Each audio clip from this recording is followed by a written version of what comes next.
major themes regarding the poor and needy in the books of Genesis through Judges. On numerous occasions throughout these books, someone would advocate on the behalf of the poor. God highly valued protecting the poor through certain laws that he made, and the poor were also provided for, whether it be food, clothing, shelter, or even spiritual provision. Throughout these books, there are certain people that advocated or helped on the behalf of the oppressed. These include Joseph, Moses, Othniel, Ehud, Shamgar, Deborah, Gideon, and Jephthah.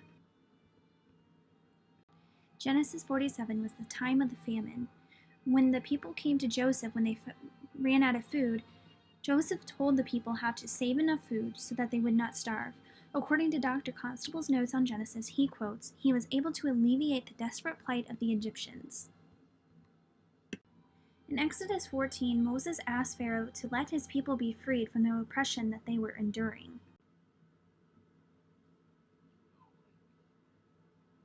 And the God of the Hebrews came to me. What? He commands that you let his people go. Moses then led the people out of Egypt, out of slavery, and into the wilderness. The people then could not find food or water, and they began to complain. So Moses asked God for food, and he gave them that in Exodus 15:27. He gave them 12 springs of water and 20 palm trees. Again in chapter 16, they ran out of food, and Moses prayed or advocated for them, and God sent quail as meat. Another time that Moses advocated for the people was in Numbers 27:5. It says, Moses brought their case before the Lord. This was in regards to the women whose fathers had died. Moses was concerned on how to care for them. God reassured him that the land of the fathers would be given to these daughters so that they would not grow hungry or become poor.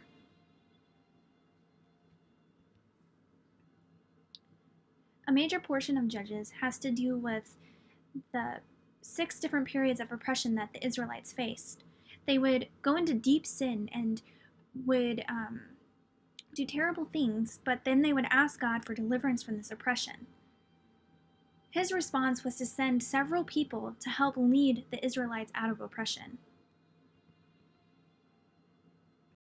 Another major theme found throughout these books is protection. The poor were protected by laws, their rights, and by cities of refuge.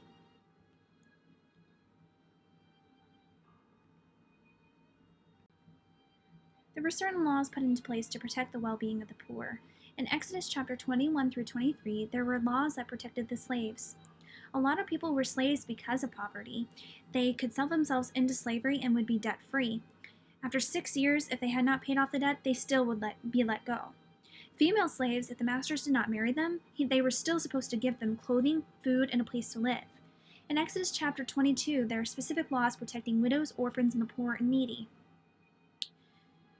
The Israelites were to care for the poor and needy because God does. That gave them no question as to why they were supposed to care for them. The Israelites were to show love toward them, and they were not to mistreat the widows and orphans or take advantage of them. Also, in verse 21, they were to be kind to all strangers and foreigners, because all these foreigners were mostly poor and needy people coming for help.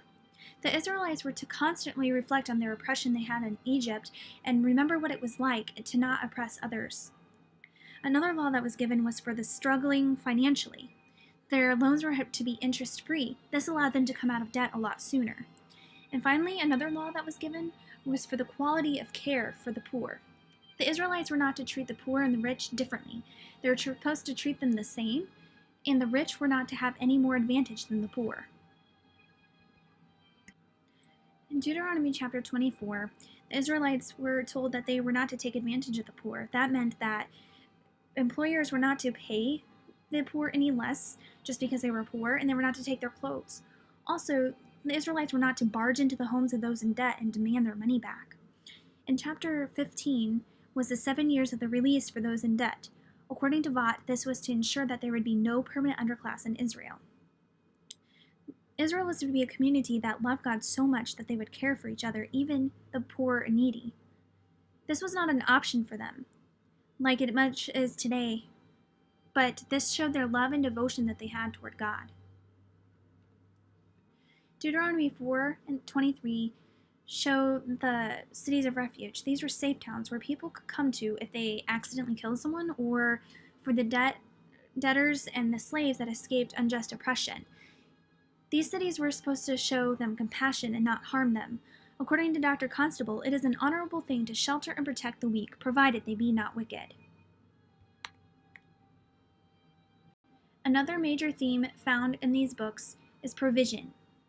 Provision was specifically given through Joseph and Pharaoh, God, farmers, kinsmen's redeemers, and Israelites.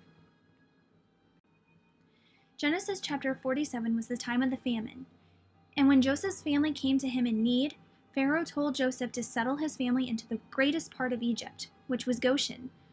This showed the quality care for a minority. Joseph even provided enough food for all of the people according to how many children they had.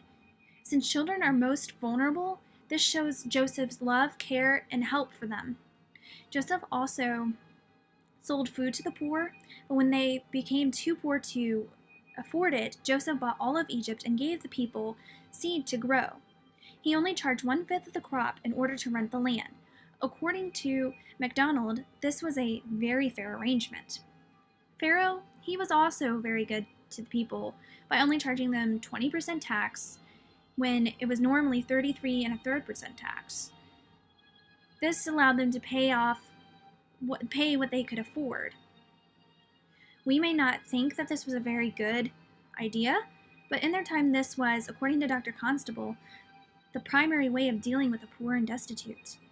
Because when Pharaoh had slaves, he was to take care of them, provide for them, and feed them.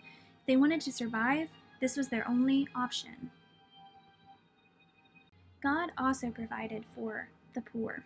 He provided food in Exodus and Numbers, which consisted of quail and manna. But God, perhaps more importantly, provided spiritual nourishment. The poor not only need physical help, but they need spiritual help. In Numbers chapter 21, when the people were grumbling about the desert, God sent a snake, a fiery serpent, and whoever looked on it would be cared for or would live. This can resemble Christ on the cross as being seen. When those are in need, if they look to Christ, they will have help. The manna that God sent can resemble Jesus as the bread of heaven, as being eaten. To gain spiritual nourishment, one must take from the Word of God. God is very concerned about the spiritual state of the poor. According to Dr. Constable, manna had to be eaten, the snake had to be seen. The manna was no good if left to rot, and the metal snake would not avail if none looked at it. There was also a way that farmers could help provide for the poor. They were to leave grain for them. In Leviticus 19 and Deuteronomy 24, the farmers commanded their harvesters to make sure that they did not take everything that was in the fields, so that the poor could come back through and glean what was left in order that they would not go hungry. According to Dr. Constable, this showed both love and respect for the poor. According to Leviticus 25 through 28, if someone became poor, their closest relative, called a kinsman redeemer, was to care for them and help them. However, if the seller himself became prosperous, he could buy himself out of debt. If neither one of these happened, then in the year of Jubilee, all of his debt would be let go of him. In Leviticus chapter 25, verses 35 through 40, if someone went poor, the Israelite was supposed to take him in and provide for him. He was supposed to treat him like a brother. The Israelites were also not supposed to charge interest on them. According to MacDonald, Jewish creditors were not to oppress them. This allowed the poor farmers to buy enough seed for the next harvest so that they would not go poor again. Verse 38 shows that God was generous to the Israelites and commands that they should be the same towards the poor. And finally, in verse 39 through 40, they should not treat the poor as a slave and rule ruthlessly over them. But on the contrary, they were to treat them as fellow employers and brothers.